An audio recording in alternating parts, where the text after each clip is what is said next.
بینەران و شۆپینەرن پۆدکاستا کوردی ونتەف بخێر هاتن و خەلەکەکەن و ژێ پۆدکاستی میوانەی خەلەکان من ئیرۆ برێز دکتۆر ڕدوان بادینیە دکتۆر ڕدوان بخوا کەسایەتێکی ناودارە و کار و خەباتەکەوی خورد هەیە دوارێ ڕۆژنامەڤانیا کوردی کوردستانیدا پێشی وەکی دیژیە و بخوا ئەزمونەکەوی سیاسیژی هەیە بدەهێ ساڵان مخست ئیرۆ ببێ میوانێمێ بڕاستی ئەم سوود بگرن ژێ تەجرباوی و نەریناوی هەلوەستاوی ئەمێ ببن دەربارەی ڤان بویەر و ڕەوشێن داوی ڕۆژاوای کوردستانی دکتۆر ڕدوان گەلێکی بخێر هاتی میوانێکی خۆشەویست وێل پۆدکاستا بکوردی گەلک سپاس دکتۆر زارا مەمنونم و هێویدارم گوتی شتێکم بەحث بکەم بدلێ بینەرێ مەبێ سەرچاوا سپاس ji بۆی بەشداربووناتە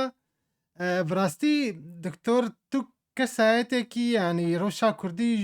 نێزیک بە و ژمێش بە شۆپینێ و تو وەکە کەسێکی دکتۆرەی زانکۆیژی بووی لە جامعە زانکۆی سلاحەدین لە باشووری کوردستانê دوارê ڕۆژنامەڤانیەتە باش کار کردیانی ئەف شتێک گوت چێ دبن متخواست نەرینەتە تێدا ببن تایبەت وەکە تزانە ئیرۆ ینی پێڤژوەیەک دچێ بناوێ رێکەفتنا 29 چلات نابرا هەسەدێ و دەسەڵاتداریە شامێ ژعالی کیڤە و ژعالی دیڤە ژی ئەنجومەنا گەل هاتە دەستنیشانکردن ژعالیە سەرۆکێ دەمکیڤە و کورد jî بناوێ خەلکên herêmê ne weke nûnerên Kurda beşdar bûn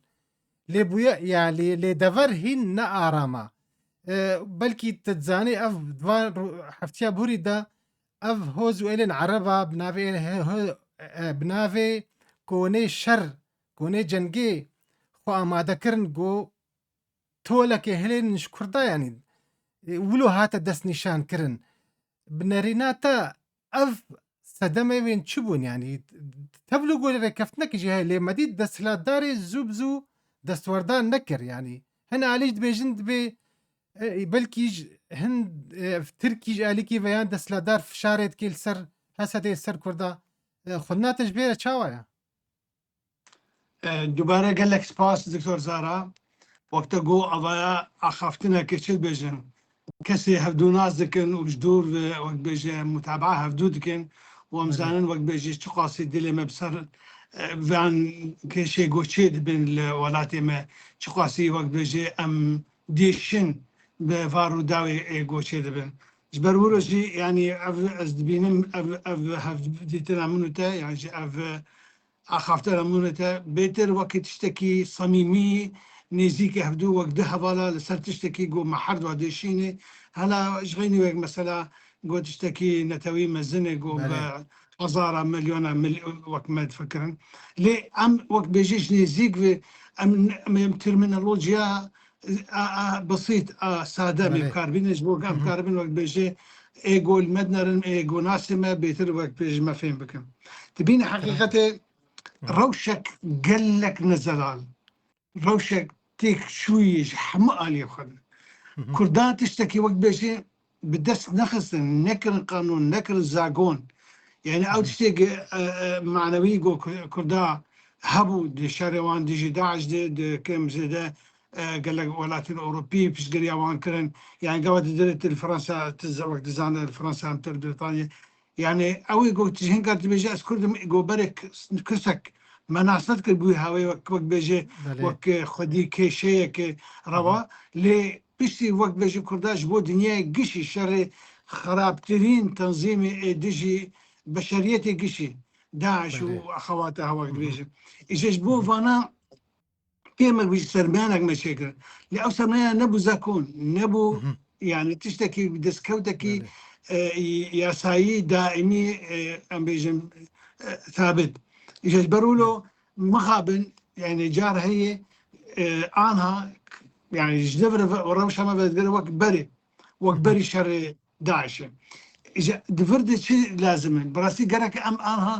يعني منتاليتي أخوة ذهنية أخوة دانو سندنا خو شوباندنا خو باواكي دبكن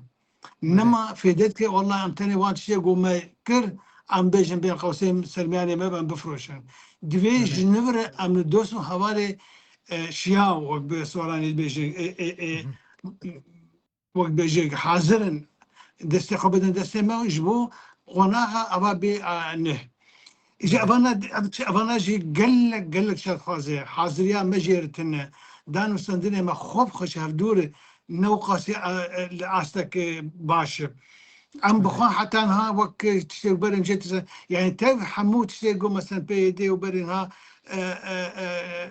قصدي ونظام تشد ما قال لك وقت بيجي خوش نذكر لكن بيجي ام قواقع مدي اولات مزن امريكا واوروبا ونظام شيء باش قريها واند كان باش قريها وقت نوري كلها ولو او جي مم. وقت اواكي مجازيه لدي سجي جمر بو بله حجتك بو بهاناك باش وكي امجي انا خدي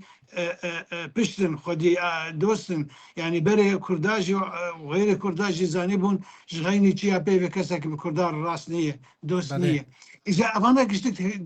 تدسر هبدو تتبيجي تشتكو نما حسب ما كرن ديسة كوني شر عندك فكري تشيكرن دي الجزيرة دي لسيجيا كون فدان ودروش ميوان فكري وك اجرج دبا وان شو انه افانان ايجو دجمني مني وتشتكي موان بهفدور النما بيشتي تو حكومة جولاني هات سر حكم يعني ابن تشتي اساسي قرك جمرة الخوفة قري ومرا جبي قونها انا اصلا قل اره ريا مدني مرا وان جنفر اناليزه بك شروبه بك وبهل ريا راسيه جي داخمي اره ومرا كاربي وقت بيجي باشتر جنفر خو جي قونها بير حاضر بله بك اب كرتي دكتور يعني ناريناتا يعني سدمن في واكونا يعني نابنين ودستي دسلا دارجي وتركاتي ذهبي حتى راديك يعني بجمان افايا يعني بلكي تفصيلك حماه بوشي ام بجنتي نتفكرين بس افايا الجور دا خوازي حموابو حمو كسي ديجي كردا يعني افاها كسي كي جو بنزاني بجيتنا وكي جو اف وك بيجي استنجي جو هني بيشا ورقتنا كردا ورقتنا وان جمافي وان درجه يك تركيا او بله بناشر بيجن ما جولاني اني صار حكم حتى اسرائيل يعني حمقها سي ايجو كيم زيدان بيجن نظام الرجيم بري نبدل وامبو يا جي نرازي بون جي نرازي بون نجبر جو ديجي مهم. وامبو ليه مهم. ثاني وقت تشتكي واند خص ديجي كردان نذكر كيما بيجي يعني هنا كي نرم درب عواكي بله بالاستثنائي بركة بيجي ليه ابن انا تشتي ايجو قش فابون نما حجته بهانه ايجو بي قريبون وقت بله بيش خراجرت انا ديجي كردا فكري شر نكربانا انا قش يعني فناشرا يعني مهم. تركيا بخد بيجن وبأواكي فكري بيجن انه ما او اني او تشتي قمت خازن ويجي ويجيب جيبك بله إذا أبايا إيجو هشتن أفنا وقت بيجي جنفر ميرانتيا خو شعب بله كرد درخينين وجنفر جي إجا نلجي كي نلد دوا لحرجي بتشكو سلاحي خو بروج وبشاف لوان كوناده درشمي خوي آجري دقوتن وخور كرد ترساندن كرد وقت بيجي تهديد كرن أفنانا تشتي إيجو ريجوار فبي إيجو دبي ببين وقت بيجي وقت شوار وقت بيجي مسامحة يكسر وقت بيجي بيدو دلي تيني سر مهم. زمان وفكري شر ما تكن اره بله دكتور نها افري كفتنا بيستو نهي تشلا وين كاربي حتى راديك ريل بر شركي ها انه بيشاروجي دا فكرة يانجي اف ان دامن كرد ايجو كتنا هاتن دس نشان كرند ان دفي ان جمنا قلدا قالوك نكارن حتى راديك ريل بر تشتكي حاله بقرن بنريناتا يعني دكتور مرا قلت فان تشتيقوا بون ايدنا دكا فانا مهم. بوزيتيف ايه بيجي فكرنا شامل لسا كردان بله هبن جي وقت بيجي نشانا وان هناك هبن جي جو دلي ما رحت داير بس اللي الواروناني اللي كيما بيجي تشتن باش كرن لأبانا بله هلبت نه مقابلي وان تشتي جو بي حمود تشتي كرداي هبو سر عردي بي ويندا كرن بي كرين وبي وقت بيجي فمراندن كرد لديرة زوري لرقاي لحمو جزيرة قش بن دستيوان دبو آنها دنيا غويران حكم ناكن الحسكة قصانا بله يعني أبتشتي جو قش دست دان مزنتربو بله او جيش خوا يعني بهاي وان تشتي ايجو جوان خصن جو بي وقت بيجي كيشا كردي فمرينن سس بكن لواز بكن وجي قادي درخينن عين ولو بله بو انا ام نظن انا تشتي جو شام سوز دي مثلا انتجراسيون ودير نظام شي ويتشقاسي ويخبقري ويتشقاسي فعلا او جو كرد بيمسي ما بي هي حتى او مرسوم يقول شبو او ديكريت بس يقول ازدها بله سيزدا بيجبو بله يعني قال لك تشتي وقت بجد معناه دقو د واتا يعني بشروفي جياو جواز ما نكار وقت بجنا عبد بك هاتن الساحي دنا اجا كين ايجو شي دستي كردال ماي بو كاربن وقت تشتي اي شكلي جي اي بله بسر زمان هاتن وقت بيجي بيك هاتن كاربن وقت بيجي بشبسين وبين براكتيكي بي وقت بيجي بكن بكن وقت دسكتي جزء مادي مزن كردما تشتكي جوانتي او قلت لما جابت السكاربه وقت بيجي دنگي خبلن بكي ياجي نرازيبونا خوش تشتكي وقت جبك وبيس هزبه تنما جي ترسه او تشتكي انا جوج بريش كردا ترسيان بري دورا 100,000 انسان بله قريلا وان هبون راسته چکداری کرده هبون مش غيني وي مثلا بشجريا امريكا بشجريا اوروبا وان اما جو ديسه بله يعني بوشي بوجو مرا ددل ندبو وكي جو كسيك فان قياس بك وبيجي وي بهساني شركه كردا نكربا حتى برينها حتى بري جو جولاني بيه اجا بله انا لما او نا بشجري ماي نا او هيزا نافخوا نجي او قبارة عرض ودولمنديا سر عرض وبن عرض وحمو بترول وحمو دولمنديا من دسي واحد شوار نماي انا بله بون وك بري سال 2012 قبل اقول نه دست بكره او بله جي ولو جي كمتر راسته دكتور او تريد انها يعني تبحثا مرسومي سيزدها واجي كرنها حتى ويرو دجي سروكي دمكي دا هف بيفينا خو بقناة جزيرة ديسا قد جواكا كردي او ركفتنا دهي نيساني جوياد فيتا لجي قوتنا جواك بكارتي حتى مرسومي سيزدها جي زماني كردي زمانه كي نجتمانية يعني زمانه نفرمية يعني وطنيه أف بس أري أبناء يعني أفهمون ناي واتيقو إيرو كرد جيد بنا يعني ما بستامه آليين حزبي كردي أو جيد بنا شريكي بر آفيتنا يعني جوهرتنا دوزا كردي بر بروشا كسنا بنا بر ودشي يعني نهال بريطانيا دبيجن جاليا كردي دبيجن رفندا كردي يعني كردش كومونيتي يعني جواكا كردي يعني نابي يعني دفردا از برسام أوا يعني آلين حزبي كردي قالوا چما دبنا هفبار دوی مسخ کرنا يعني في برافتنا بدوزا كردي بيرنج يعني جبر تزاني تبخو كسكي ما مستيزان كوي دكتور زان كوي يعني تيرم مصطلحات قالكي مهم دواري دستوري دا قانوني دا زاني دكتور تبين حقتي دي سجي ام فدقرن سر فاكتوري نافخه فاكتوري هبونا كردا هيزا كردي الكوي وشما نكارن وبدن سرفدو وكاربن وقت بيجي دجمني خوبي بترسين ياجي بقزنج بكن تشتغل خازن ام ايك خاسر اي وقت بيجي فانتشتنا كشتكي اجدستي خدي ونكار بخديوه ام بيجن هيزا خوي بوتنسيل هي قش جمية افتشتاي جديد لسه زماني حمس سياسة المدارة كردي تبيسي تيك روشنبيرة كيو سياسة المدارة كي نابي زي قفان شتنا نابي جناجمي وكي يكجي قلسترين فاكتوري حركة كردي تبقى كردي لي اجا امجي انا زوتي جيف وكا مكوان دبيجن جرك أم دجوان قلنا بردن جرك أف مصطلح وترمينولوجيا أجوج ما بي تبرير كر وقت بيجي حتى روجا إيرو جرك نما تزماني ما يعني بله جار هي كينه مثلا إيجو في روشية كارن بوجهر جار هي مثلا أم بجع يعني حتى أنا مثلا كنما مرة كان استشهاد بوان بكي مثلا أبوشي قالوا هذا بله كتن كيف شو شو قاسي خلقي أم بجن حسابي وان ذكر نا دجمنا ولا دوسا تشتكي بسيط من تنبون لكن قبا كوتي تشتكي عملي بك جارك ددواس السياد تجيب النقرة قربانيا بده توريا قلت بده سر نتني بنفساندن وبعمل وبكار تي وقت بيجي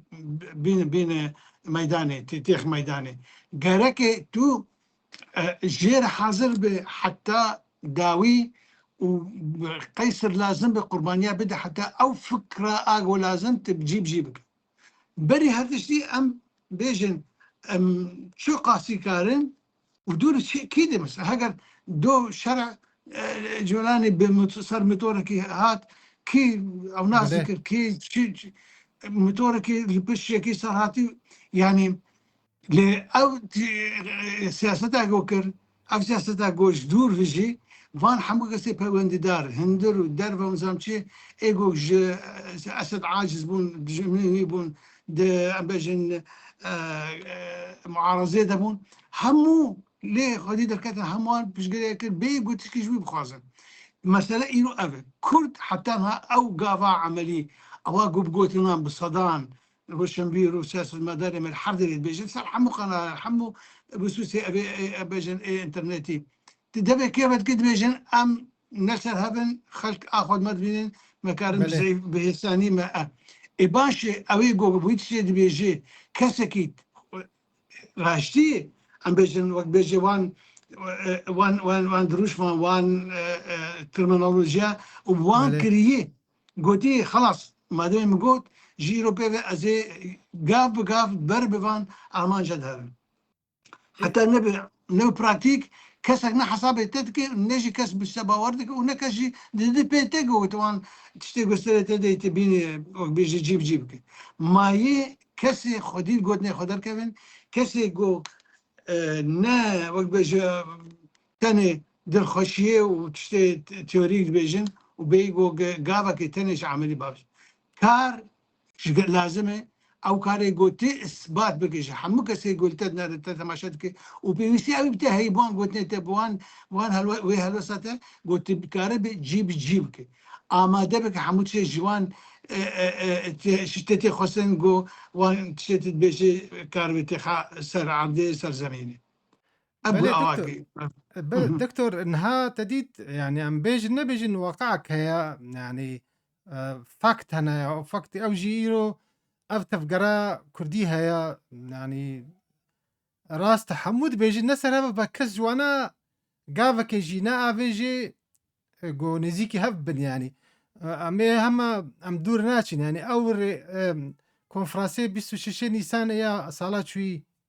يا 25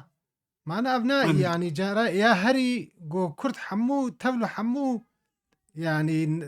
كماسيه ويجي كرد جعدا كردي تفدا جي رازي بو يعني افتشتكي هري حسان بو ناف دست بو آلية كردستاني باشور باكل جي رازي بو بن سيوانا وادا چه بو حتى هناك قلق بجن بوا چكر خودي ويبون اف آلية مي حزبي نكاري بون دوي ركفتنا بچوك دببنا يعني زيداي صالكي چو تشتغنا كرن دفردا تبع حسان دفي كاربي بربرسياري دفردا يا كيتي يا بيشي ام بحسا va alien siyasi partiya bikin tu çawa vê bêbersiyariya wa dixwêne mesela ev eger em bêjin rêkeftina 26 Nîsanê çima pabendî pê nekirin her ke hatibêj ji wan pirsê herekî wê bixê gunhê aliyê dî de tu çawa dibînî أص vîna دكتور وك أنا مقود بيفان شنو بيفان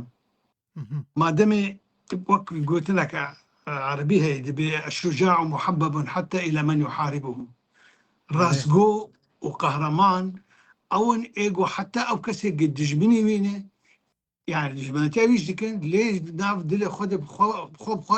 وقت بيجي خسيتي وي قيمتي وي برزبونا وي جرينجيا وي دبيجن يعني بله حتى قد إيه دجمني وينه إما مخابن يعني هلبت ساحات برين هاتو وقت بعربي دي سبيجم ما يعاندن يعني أو تيجو نعمد أوقاس مثل نينن أوقاس بر جارنا يك حبا دهن قناعة نافن كسن خورت جنج ينزم جروبك بر بشوك كيمك بيجي مثلا وقت بيجي هولدانه جي تيوري هرن عملي هرن براكتيكي جوان قوتني جو خلق وقت دلي خوا بيخوش دكن ياجي خوب خوا جافدور بيجن جوي عسى دركه من قال لك هنا او نافانا ونها تنسرها يعني بله مخابن او الجوري او كسوسيولوجي اللي بنره كسي وحياة عمري سي سالي هين مثلا طاقته وانرجيا وي وهي كاري وانت تقول بيجي كار بك يعني نرينا وي تقييمه وي هسن قاندنا وي استشاره نوكي كسي بشي عمري سي سالي جنج بله او يقول يعني حتى ديس جبر نموني ما نو قاس قال لك إيه مثلا تبقى رامي تشيل الحرشة برشا إيه أف حركة إيه نوعية إيه وقت بيجي بله دسبكتر يعني وقت مظلوم دو غاندو أبود ونظام شو كسي أو شخصياتي إيه جو كسي كيف ناصد كانت تشيبون عمري ما اشتغل 20 سالي بون ويعني لكن تشتكي وان جواز هبو جواني إيه برامبري وان إيه حتى شري وان شكرا نترسم حتى كملا كردي جدي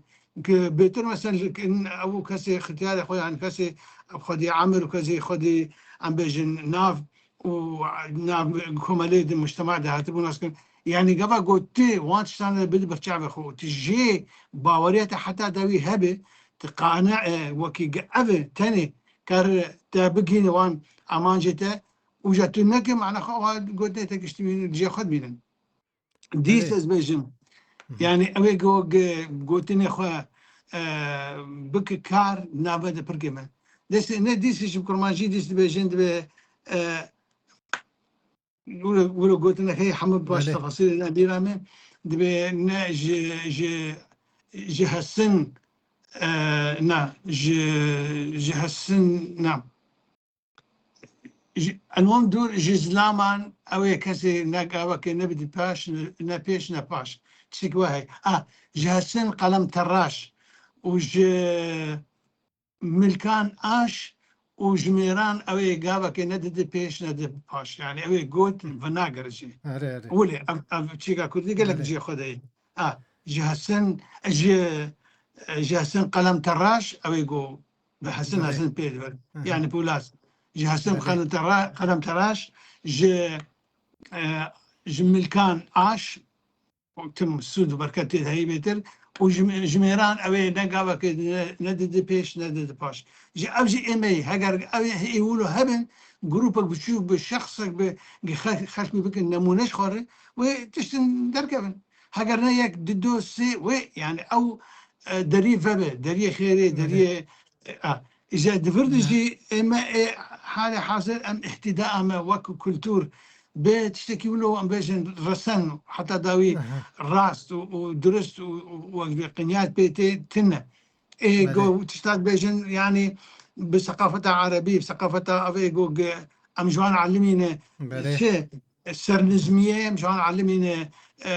راسته خاپوشية ونظام شيء يعني أو كسانان إيجو تشتاق ندانه ما دناف كولتورا ما كيف نارده واگو هشتی حتی نه ام هبن وقت بيجي زمان اخو كولتورا اخو ما كيمك بيجي ما باراسي او انا هنه برك من بلا ولانه و او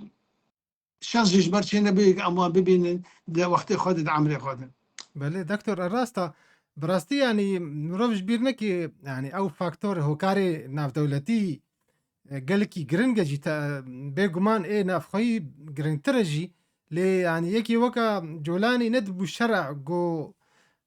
يعني أو هو كاري ناف دولتي نبا وحاجات بين نبا لێ ئەم وەکە کورد پێشی ئەمێ پرسێش خۆ بکەن ینی بەری هۆکارێ ناودەوڵەتی ئەو ئیرۆ ینی کوردên Rojava gelek yanî siyasetmedar û kesê got vê yanî rewşa siyasî çûpên dibêjin yanî Kurdê Rojava nexwediye biryara xwe na ji destpêka xwe ve ew nasnama Kurdên Kurdistana Sûrî yanî jî Rojavayê Kurdistan nîne her û her yanî başûr û bakur bû heta niha jî heta roja îro jî ew wa birêv ve dibin ev laşên hizbî got hene yanî binêrîna te Kurdên Rojava wê çawa karibin ji xwe re nasnamayeke xwe çêkin divê qunaxa hestiyar de yanî ku îro Kurd bin metirsiyê de ne îro rojhilata navîn ber guhartineke ciyosiyasî ye tu dibîne ev rewşa Îranê wana yanî ber biguhartinê ve diçe yanî ev dever çawa mirov karê sûd ji vê va guhartinên navdewletî bigire û karibe tevgereke nû yanî hestekî nû hişyariyeke nû ava bike yanî زاني دكتور تبي رامي هم قواق سوفيتي بون تيوري هبون جار هبون مثلا خورتا وقنج بون هم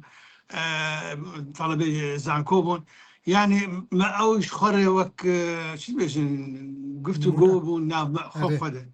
إجا زوان وان تشتي يقول هادبهم بلد بون ويش على دقوتن زان شي فلان ولا شرطي اشتراكيتي سوسياليزم تبيدا نبوي فلان ولا نظام شي سر فلان قونا غير قفسي نبوي سرميانداري ندتي جي قطاعيتي شوية سوسياليست جبرولو او نقلك ناجح ونقلك وقت بيج تجربة عصر كتب قال لك تمشي ولو قالت بيجي والله كينا شنا او سدم شنا ايقود هيلي لبرشاكي كردستاني بيتر او بيجي سر بريشتي بك كردستان عراقي هاري مزنه كل سنة باكورو روجلاجي مستر وجا ايمج حقت البيفاني ام بيجي تاني قبارة عرضية بناريتي بيجي والله انه وقتها هاجر خباري عاد او قرنب بيفان نأوى متباوري مد يعني ولا تكي وك روسيا مثلا ولا تكي هيش كهربات اللي حمو شو تنبو حمو جي تنبو يعني المهم بناقر ما تشتي بري قد قوت لين قوت جو ام روسيا سيستما جو هي سيستما سوسياليست زائدا كهرباء ويبقى بالشيوعيات تنا كهرباء بقين حموقن داو باشا اذا ابتشي انا اجانا ولو مرو درين دخن مرو باش دخن تفكير ولو اجتماعي سلبي نافكم القدم يعني اما شما بيجن اما داوي بن جبر شي تنا قبارة ما هرب شوكه امد باوري امد كرد روجافا بحضور اخوه بتجهيزتنا اخوه حتى ازمون اخوه وحتى بدانو سنتين اخوه يعني بري سر جابوا من كتابه رحمتي الشيخ عيسى من مقالة سر نفسهم باقي اخوان دور خش ساعات خش خشتر يعني بحثك او خدي الشيخ رحمتي وبافي يعني بافي دان صدني بالشيخ سعيد رابو كيش برشيدي كردستاني ايجو ام بيجي مواكر راس خود دان صدنا وان بسكرداتيا شورشها صد 1925 تنبو يعني ام قباك ام خوا وقت بيجي بيفن الجور بيوري نيفنتوي بيوري بيشكتي نافخو دربه امي وان كمساج خرنكن وقت بيجي عراقيل امي لكن وقت بيجي استانك امي والبنرن وك ام هنا يعني جانا مثلا انا سوري تشيلي هبو 1012 كتبوا يعني لجام كردجي وغير كردجي يعني حركه تقسيمك عملي هبو بله انا كردشون جبرقو ايق رابون ايقو دجبري كرداني هندر وجدر بدك قال لك وخدان هاف وقشتك اف قوناغ هل بجارت هو ماشي قاضي داخل اگر ما حسابي بكربان بقول انا نا اي ما ام يعني شنو يعني دفيت مرة خجاء حاصل تركيا راست تنكر و أمنابن بقبارك وكهف دول برشا أمريكية يعني أبي قدر دان ما بشقري عم تكرن تنكر خبك وكوان دي برجبو برجوندي واند ميزانا برجوندي عند لكن قبات حسابي بكربا تا ولاتن دي خصمة ميداني شي مثلا فرنسا أنا هيجي كيم زي ده بس بله. مخابن حتى داوينا منه مهم. يعني روسيا تزاني لروسيا يك هي أفريانف مهم. صالح حزار ونهسدي دي حزار يعني أري. صدوا بلستو 6 سال بينها كتابك شكل بو الكرد كرد دي شر روسادي دي دولة عثماني وفارس بله. كرد هبونا مهم. كردا قوتا كردا كرد وفاكترك دي سياسة عسكري دي روسيا ديجي دولة عثماني وفارس بله. يعني هاجر صدو 26 سال ويش كتاب سان بينسدو إذا شند لابره بله. يعني قبل تبيتش بيني لوي درجة ام بيجن قدري كارتا كردي سياسة ولاتك مهم. وك روسيا ذهبوا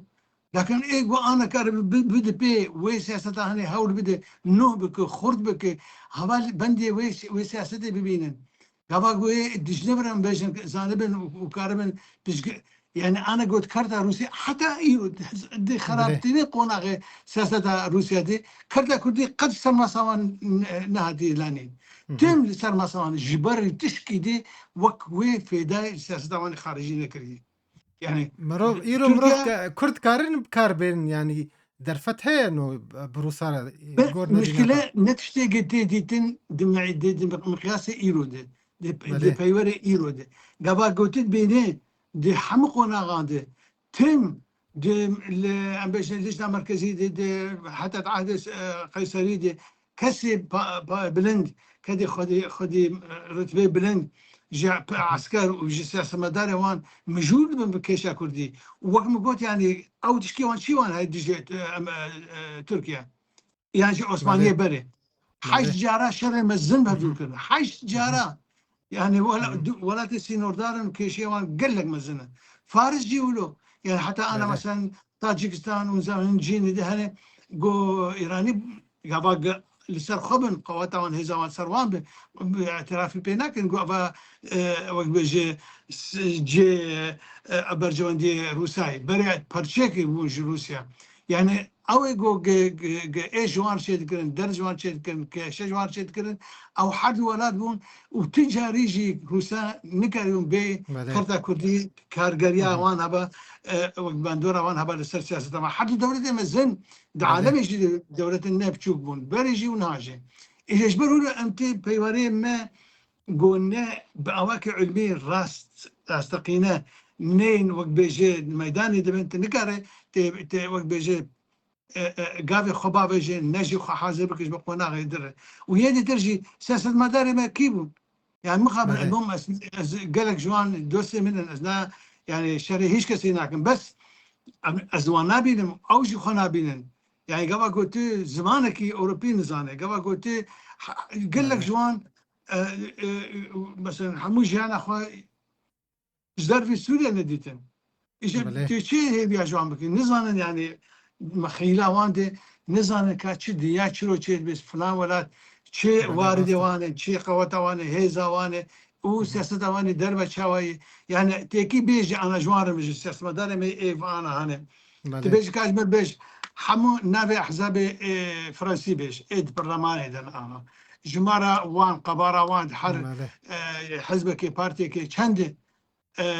کارگری وان و تأثیر وان چند هی لسر امجن گوتن برياري سياسية برياري دبلوماسي وهو إلى آخره يعني راسته. أولا تشتي هذه بسيطة أولي ولو جي وان وراتي ديتر قبا قلت بله. تشتكي خو حاضر لك نبيش كا أبايا قدرها من أجل خجير حاضر لكم كادر إخوة سرمانه خوش یکم دوی وارد دوی عراسیده بله. وش حقی تچی بکه قبا قد استفاده بله. و تكفى نافقاده كي قلت شكي فهمناك بله دكتور براستي افشو ورکاما براستی گلکی دولمند بو باش دربونا تا و از گلکی که خوشم گوتی را میوانیم بوی مجار هر بردوامن براستی و دوی يعني مروف بهفرة وان تشتا بگه يعني بگه بریارێکی بکێ تشتێکی divê bêkirin yanî bi rastî ji we te got Evet. her kes berpirsiyar e pêşî berî her kesê roşenbîr kesî xwedîbîr û bawerî divê tiştek ji bo vê xwenexê ji bo pirsgirêka Kurdî rojava bê. دكتور Gelekî spas. برقت Saet xweş. Kerem ke. بري خلاص مو Hala بري nefas nebe kerem ke. ان انا اتخنت خاطرش كي بري خبري خاطرش بدو خاصن جرك Kerem ke. مربك كارش خره مرب بفان بيوري قمقود وبيوري ديت هنا وقت تنت حموها بيجي قو مرب بكش خره وقت بيجي عراستا نوتشك وان Belê. كسي بيوندي دار وان تاني نب مثلا نورة وان بيشي تب بد بيشيوان اول Belê. ايجو قبل بديتن او مثلا بشين يعني ديسم مرة دل مرودش مرة بيش سياس مدارك عمري خو شيل بنجي سال خواتي تكري تذكر وقت انا بوي حديث يعني وقت بيجي او انا حالي حزن نخش حمدي موسى يجي Ha, يعني belê. تنك يعني شو قصدي جوان لازم كيما تنك على $1000 $500 بدوان بيجي تقرب به والله كيف زدت الاعتماد على صاروا Belê rast يعني e. تي ام خديه مسألة بين امي آلية خراب وآلية باش حما ببينن Belê. وكاربن يعني نبقوا تني بكار بعملي Rast e. مرا وقفان اركو واجباتك خلا Saet جيب saet عفت xweş بارك Diktor. الله فيك Gelekî spas. اعطى خوش Gelek سر spas. سباش بوتا سباش بوتا Spas. كان لك سباس سباس Spas ji bo temaşevan hêja spas bi we jî ji bo şopandin û bîneranên podkasta bi Kurdî heta xelekeke nû bên xêr û xweşiyê da spas gelekî.